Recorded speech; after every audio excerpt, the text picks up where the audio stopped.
What's up, YouTube? Oracular here, jumping on with a quick video, wanting to touch up on some Q-Link functionality, specifically the Momentary function. That's super useful for a performance situation. I know a lot of you are probably utilizing this already, but this is for anybody that's not, that is looking for a way to spice up their performances. So I've got a little sequence here, nothing fancy, but it does have an instance of Jura. And it's those chords right there that I'm looking to add the effects on. And basically what the Momentary Q-Link function is we are assigning effects to the Q-Links, and they're jumping back to their original value at release. So again, super handy so that you're not, sweeping an effect and then got to dial it back right to where it was to get back to the original cadence of the plugin or track. This will just snap back once you release the Q-Link. So it looks something like this. We will hold in our Q-Link button and we'll find Q-Link edit. And from there, we are going to see we have our Q-Links mapped there. What I want to do in my use case, it's going to project from mode.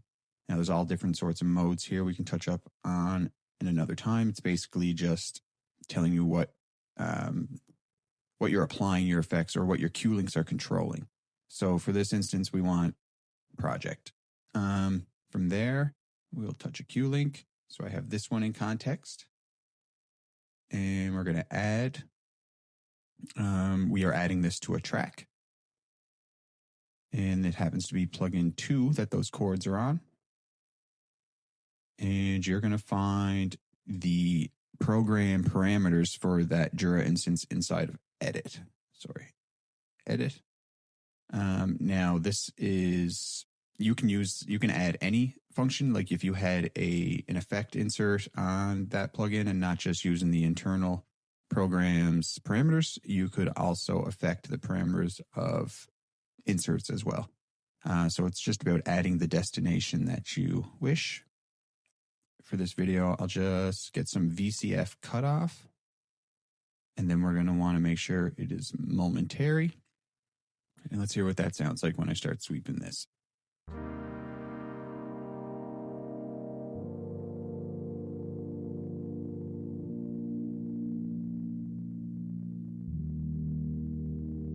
And then release.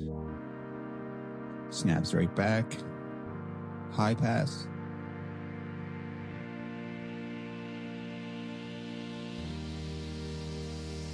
Release.